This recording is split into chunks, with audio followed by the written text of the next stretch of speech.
Hello class ninth. तो हमने इससे जो पहले वीडियो बनाया था उसमें हमने आपको उपमा अलंकार पढ़ा दिया था और प्लस जो भी शब्द अलंकार थे वो सब पढ़ा दिए थे, यानी कि अनुप्रास, यमक, श्लेष और उपमा, 4 अलंकार हमने आपको पढ़ा दिए। अब ये 5वां अलंकार है। वैसे तो हमने आपको लाइव क्लास में सारे पढ़ाई दिए हैं, फिर भी जो बच्चे नहीं कर पाए अटेंड लाइव क्लास, उनके लिए मैं ये वीडियो फिर से बना रही हूँ और आप सभी के लिए भी बेनिफिशियल है, क्योंकि जब भी आपको इसकी ज़रूरत पड़े तो आप वीडियो देखकर अपना ज्ञान बढ़ा सकते हैं। तो शुरू करते हैं। अब है रूपक अलंकार। ये अर्थालंकार का भेद है, दूसरा भेद, ठीक है। रूपक अलंकार, तो रूपक अलंकार किसे कहते हैं आप ये समझ लो। जहाँ उपमेय और उपमान में कोई भेद नहीं रह जाता वहाँ रूपक अलंकार होता है। कहने का मतलब ये है कि उपमेय मतलब जिसकी कंपेयर की जाती है और उपमान जिससे कंपेयर की जाती है, इन दोनों को मिला दिया जाता है, ठीक है। कहने का मतलब है उपमेय को ही उपमान मान लिया जाता है। जैसे अब उपमा अलंकार में तो क्या होता है, उसमें समान समान शब्द लगता है, वाचक शब्द जो होता है समान या सम, सा, से, सी, ये लगते हैं। मतलब उपमा अलंकार में कंपेयर की जाती है। जैसे कि चंद्रमुख, सीता का मुख चंद्रमा के समान है, ऐसा लिखा जाएगा, ऐसा बोला जाएगा। सीता के मुख की कंपेयर चंद्रमा के से की, ठीक है। तो चंद्रमा का न, सीता का मुख चंद्रमा के समान है बोला, पर हम रूपक अलंकार में क्या कहेंगे, सीता के मुख को चंद्रमा ही मान लेंगे सीधे, ठीक है। सीता को चंद्रमुखी मान लेंगे, मतलब सीता जो है वो चंद्रमुखी है, सीता का चंद्र रूपी मुख, ये बोलेंगे, ठीक है। यानी कि कंपेयर नहीं की, बल्कि चंद्रमा को और सीता के मुख को मिला दिया, ठीक है, मान लिया। सीता का मुख चंद्रमा ही है, चंद्रमा के समान नहीं है। उपमा अलंकार में तो समान है बोलते हैं, पर रूपक अलंकार में समान है नहीं बोलना है, बल्कि सीता का मुख चंद्रमा ही है, उनमें कोई डिफरेंस नहीं है। मतलब सीता के मुख में और चंद्रमा में कोई डिफरेंस नहीं रह जाएगा। अब जैसे यहाँ कृष्ण कह रहे हैं, मैया मैं तो चंद्र खिलौना ले हूँ, हे माँ मैं चंद्रमा रूपी खिलौना चाहिए मुझे, मैं तो चंद्रमा रूपी खिलौना लूँगा, चंद्रमा के समान खिलौना नहीं लूँगा। भाई ऑप्शनेबल नहीं, ऑप्शन नहीं चाहिए मुझे, बल्कि मुझे चंद्रमा ही चाहिए जिसको मैं खिलौने के रूप में खेलूँगा, ये कह रहे हूँ, ठीक है। तो क्या डिफरेंस है, पता चल गया ना। अब उस कृष्ण ने ये नहीं कहा, माँ ने कहा भाई मैं तुझे चंद्रमा जैसा खिलौना ला के दे दूँगी बाजार से जो चंद्रमा जैसा ही दिखे, पर कृष्ण कह रहे नहीं, मुझे चंद्रमा जैसा नहीं चाहिए, बल्कि चंद्रमा ही चाहिए खिलौने के रूप में जिससे मैं खेलूँगा। चंद्रमा लाओ मेरे लिए, उसको मैं अपना खिलौना बनाऊँगा और उससे खेलूँगा। क्लियर। तो ये रूपक अलंकार होता है, इसमें रूपी रूपी लगता है। जैसे इस उदाहरण में चंद्रमा को ही खिलौना बता दिया गया है, अर्थात चंद्रमा रूपी खिलौना, ठीक है। यानी कि चंद्रमा को ही खिलौना बता दिया, अथवा उपमेय और उपमान को एक कर दिया गया है, इसलिए यहाँ रूपक अलंकार है। अब देखो, पायु जी मैं तो राम रतन धन पायो, अर्थात राम रूपी रतन धन, राम को ही रत्न मान लिया, ठीक है। राम रत्न के समान है नहीं बोला, बल्कि क्या बोला, राम ही रत्न है, ठीक है। अब जैसे एक और भी हमने आपको दिए थे, जैसे ये बता 9th क्लास में जो हैं, ठीक है। ये रस्सी कच्चे धागे की खींच रही मैं नाव। अब देखो, रस्सी जो है कच्ची धागे की, सांस रूपी कच्चा धागा। अब जो हमारे जीवन की जो सांस चलती है, इसे क्या बना दिया, कच्चा धागा मान लिया इसे, ठीक है। यानी कि सांस जो है वो कच्चे के धागे के समान है, ऐसा नहीं बोला, बल्कि जो हमारी सांस है वो कच्चा धागा है। अब यहाँ देखो, जीवन रूपी नाव, जो जीवन है वो एक नाव के समान है जिससे हमें भव सागर पार करना है। भव माने संसार, संसार रूपी सागर। ये जो संसार है इसको सागर मान लिया है कवि ने। ये नहीं बोला कि ये सागर के समान है, बल्कि ये जो संसार है ये सागर है, अथाह सागर, जिसको पार करना बड़ा मुश्किल है। क्लियर? आ गया समझ में? तो ये हो गया रूपक अलंकार। अब ये जैसे चरण कमल बंदो हरिराई, अब यहाँ कवि क्या कह रहा है? चरण कमल बंदो हरिराई, हरि माने विष्णु भगवान। तो क्या कह रहा है? मैं विष्णु भगवान के कमल रूपी चरणों की वंदना करता हूँ। ये नहीं बोला उसने कि मैं कमल के समान चरणों की वंदना करता हूँ, बल्कि कमल रूपी चरणों की वंदना करता हूँ। ठीक है? आगे अर्थात कमल रूपी चरण। ठीक है, मतलब चरणों को कमल ही मान लिया, उसके समान नहीं बताया। जो भगवान के जो चरण हैं वो कमल के समान हैं, ये नहीं बोला, बल्कि क्या बोला? उनके जो चरण हैं वो कमल ही हैं, इसलिए मैं उनके कमल रूपी चरणों की वंदना करता हूँ। क्लियर? अब दूसरा, अगला है कौन सा? उत्प्रेक्षा अलंकार नंबर 3। उत्प्रेक्षा अलंकार में जहाँ उपमेय में उपमान की संभावना व्यक्त की जाती है वहाँ उत्प्रेक्षा अलंकार होता है। अब यहाँ क्या होता है? उपमेय और उपमान तो तीनों में ही होते हैं, उपमा में भी, रूपक में भी और इसमें भी, उत्प्रेक्षा में। पर इसमें क्या होता है? उसमें तो मान लिया, दोनों को एक कर दिया, कोई डिफरेंस नहीं रह गया चंद्रमा में और खिलौने में, दोनों को एक ही मान लिया, मेन चंद्रमा ही खिलौना है। अब इसमें क्या होता है कि होता नहीं, ऐसा इमेजिन करना होता है, कल्पना की जाती है। ठीक है, संभावना माने कल्पना, यानी कि इमेजिन की जाती है कि उपमेय में ऐसा लग रहा है, ये मानो। मानो माने पक्का नहीं है, वो मान लिया। ठीक है, और इसके क्या है, ये आसान है पहचानना। इसकी पहचान है उत्प्रेक्षा अलंकार में मानो, मनो, जैसे उसमें उपमा में पहचान थी ना, इसमें भी है। मानो, मनो, जानो, जनु, मनु, मानहूँ जैसे वाचक शब्दों का प्रयोग होता है इसमें। ठीक है, जिस कविता में, ये दिमाग में बिठा लो कि जिस कविता में ये वाचक शब्द होंगे।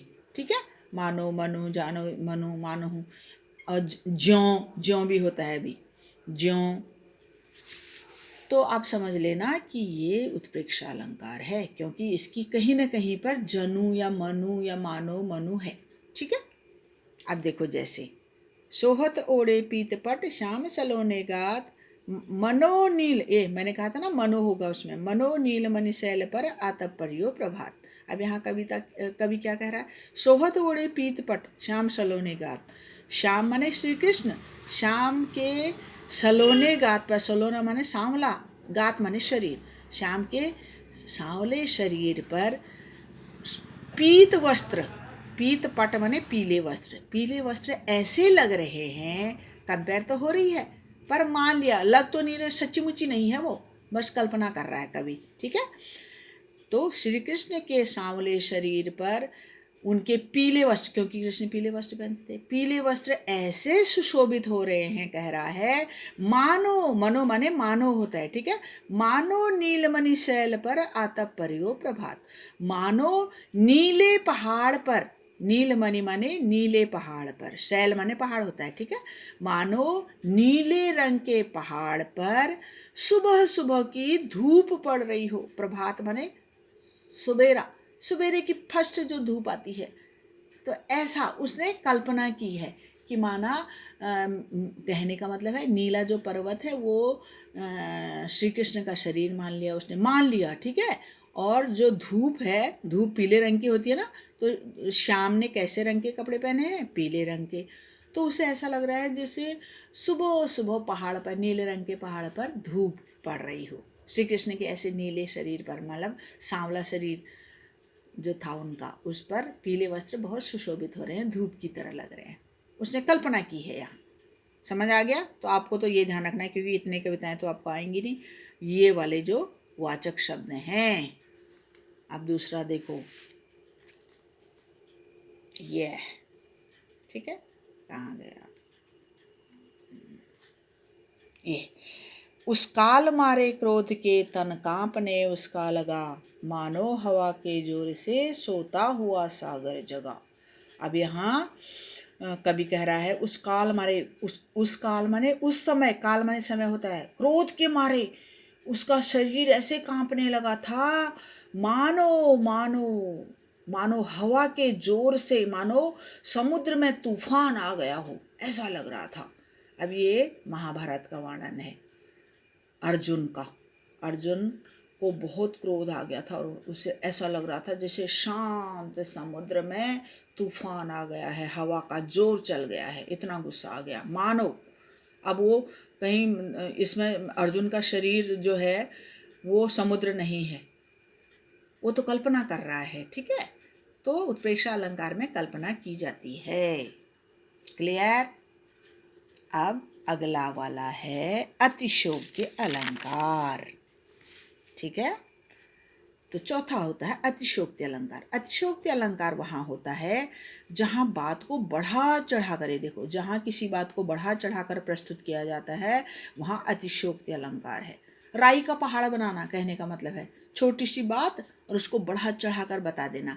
और जैसे कोई बच्चा कहता है गप्पे हाँकनी हो मना ईरान तुरान की, और यार मैं वहाँ गया, वहाँ तो देखते कितना बड़ा अजगर था और मैंने उसे हाथ में पकड़कर ही घुमा दिया। मतलब कोरी गप्पे जी, ठीक है।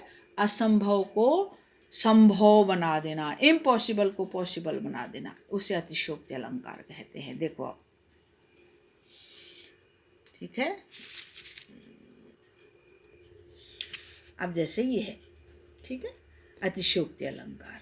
अब देखो हनुमान की पूंछ में लग न पाई आग, लंका सिगरी जरी गई, गए निशाचर भाग, ठीक है। अब यहाँ क्या कह रहा है कवि, हनुमान की पूंछ में अभी आग लगी भी नहीं पाई थी। ये लंका दहन का वर्णन है, रामचरितमानस से लिया गया है, ठीक है। तो हनुमान की पूंछ में लग न पाई आग, अभी हनुमान की पूंछ पर आग लगी भी नहीं थी, लगने भी नहीं पाई थी कि लंका सिगरी जल गई, गए निशाचर भाग। और कि अभी भाई तैयारियां ही चल रही हैं, हनुमान की पूंछ को लपेट कर उसमें कपड़े लपेटे जा रहे हैं और आग लगी भी नहीं है कि वहाँ लंका सारी जल भी गई और सारे निशाचर जो थे, निशाचर माने राक्षस, भाग भी गए। तो मतलब बात को बहुत बढ़ा चढ़ा कर कहा गया है ना। तभी ये एक मुहावरा भी है, कोई ज़्यादा गप्पे हाँकता है तो बोलते हैं यार ये तो बिल्कुल अतिशयोक्ति ही कह देता है, ज़्यादा ही कह देता है कुछ, ठीक है। तो देखो प्रस्तुत उदाहरण में हनुमान की पूंछ में आग लगते ही लंका का जल जाना और राक्षसों का भाग जाना आदि बातें बहुत ही बढ़ा चढ़ा कर कही गई हैं, अतः यहाँ अतिशयोक्ति अलंकार है, कुछ ज़्यादा ही बढ़ा चढ़ा कर बता दिया। अब ये देखो ये दूसरा, देख लो साकेत नगरी है यही, स्वर्ग से मिलने गगन में जा रही। अब बताओ, साकेत नगरी माने अयोध्या, साकेत अयोध्या को बोलते हैं, ठीक है। तो वो कह रहा है कभी कि देख लो भाई अयोध्या नगर यही है, अयोध्या शहर, जिसकी जो बिल्डिंग्स हैं, महल, वो ऐसा लगता है जैसे स्वर्ग के रास्ते, आकाश के रास्ते स्वर्ग से मिलने को जा रहे हैं। मतलब इतनी लंबी बिल्डिंग कहीं हो सकती है कि वो आकाश को चूम ले, आकाश को छू ले। तो बात को बड़ा चढ़ाकर कहा गया है ना, तो इसलिए यहाँ पर अतिशयोक्ति अलंकार होगा, ठीक है। अब है लास्ट मानवीकरण अलंकार। मानवीय अलंकार वहाँ होता है जहाँ प्राकृतिक वस्तुओं को मनुष्य का रूप दे दिया जाए, वहाँ मानवीकरण अलंकार होता है। कहने का मतलब है प्राकृतिक नेचर की जो चीज़ें हैं, जैसे पर्वत है, पहाड़ है, नदी है, झरना है, कोई पेड़ी है या पत्थर है, ये सारी नेचुरल चीज़ें हैं ना, कुदरती हैं, हमने नहीं बनाई। जिनको हमने नहीं बनाया वो सब कुदरती हैं, ठीक है। तो अगर इन चीज़ों को मनुष्य मान लिया जाता है या मनुष्य का कोई काम मान लिया जाता है या मनुष्य जो काम करता है वो माना कह दिया कि वो है ना एक सॉन्ग तारे जमी पर, देखो देखो वो पेड़ है या कोई छाता ताने हुए खड़ा है, ऐसा कुछ है ना, कंपेयर की गई है, ठीक है। मतलब पेड़ को कोई इंसान मान लिया जिसने छाता तान के जो खड़ा हुआ है। अब कहीं पेड़ छाता तान के खड़ा हो सकता है? ये तो सिर्फ इंसान ही हो सकता है ना। तो कहने का मतलब है पेड़ का मानवीकरण कर दिया गया है, पेड़ को मानव मान लिया, मानव माने इंसान, इंसान जहाँ मान लिया जाता है उसे मानवीकरण अलंकार कहते हैं। ठीक है, जैसे ये देखो, लो यह लतिका भी भर लाई, लो यह लतिका भी भर लाई, मधु मुकुल नवल रस गागरी। अब यहाँ कवि क्या कह रहा है, कवि ने लतिका माने क्या होता है, बेल होता है, जैसे अंगूर की बेल, तुरई की बेल, लौकी की बेल। तो कवि कह रहा है, कवि ने इस लतिका को एक लड़की मान लिया है जिसने कि सिर में शहद, मधु माने शहद, शहद का घड़ा रखा हुआ है, गागरी माने घड़ा। एक लतिका को माने बेल को क्या मान लिया, लड़की, युवती जो अभी भी यंग हुई है। तो उसे लग रहा है कि बसंत ऋतु में बेल पर नए नए पत्ते आ जाते हैं ना, बड़ी खूबसूरत लगती है। ठीक है, अंगूर की बेल भी कभी देखना तो बड़ी सुंदर सी लगती है। तो उसे वो अंगूर की बेल कोई लड़की जैसी लग रही है, जिसमें कि भौरे गुनगुन गुनगुन करके बैठ रहे हैं और ऐसा लग रहा है जैसे शहद टपका रही है। तो उसे लग रहा है कि कोई लड़की जैसे सिर में शहद का घड़ा लेकर ठुमक ठुमक कर आ रही है। तो यहाँ देखो, इस उदाहरण में लतिका को गागर भरकर लाते हुए व्यक्त किया गया है, अतः यहाँ मानवीकरण अलंकार होगा। आपको स्पष्टीकरण ऐसे लिखना है। अब देखो यहाँ, मेघ आए बड़े बंठन के संवर के। अब मेघ माने क्या होता है, बादल। तो बादल कभी कह रहा है बड़े बंठन के संवर के आ गए हैं, सावन के बादल। तो कभी को ऐसा लग रहा है जैसे कोई शहर के मेहमान। अब मेघ जो है कोई इंसान है कि वो बनेंगे ठनेंगे, बनता ठनता कौन है, सजता संवरता कौन है, सिर्फ इंसान सजता संवरता है। तो यहाँ बादलों को सजता संवरता दिखाया गया है, इसलिए यहाँ मानवीकरण अलंकार होगा। कहने का मतलब है बादलों को इंसान मान लिया गया है जो कि बन ठन रहे हैं। भाई कहीं पार्टी में जाते हैं तो इंसान ही तो बन ठन कर जाता है। तो यहाँ सावन में जब बादल आए आकाश में तो कभी को इतने सुंदर लग रहे हैं, लग रहा है जैसे वो बन ठन कर आए हुए हैं। ठीक है, अब यहाँ और भी ये देखो, आज नदी बिल्कुल उदास थी, सोई थी अपने पानी में। हाँ, यहाँ कभी कह रहा आज नदी बिल्कुल उदास थी। अब नदी भी कभी उदास होती है? उदास कौन होता है? कोई लड़की होगी उदास, इंसान तो होता है उदास। तो उसे नदी एक लड़की लग रही है जो कि बहुत उदास थी और सोई थी अपने पानी में, और सोई हुई है, उदास होकर सो गई है। तो यहाँ नदी का सोना दिखाया गया है, अतः नदी का मानवीकरण कर दिया गया है, नदी को लड़की मान लिया गया है। तो इसलिए यहाँ पर क्या है, मानवीकरण अलंकार। क्लियर? Thank you children.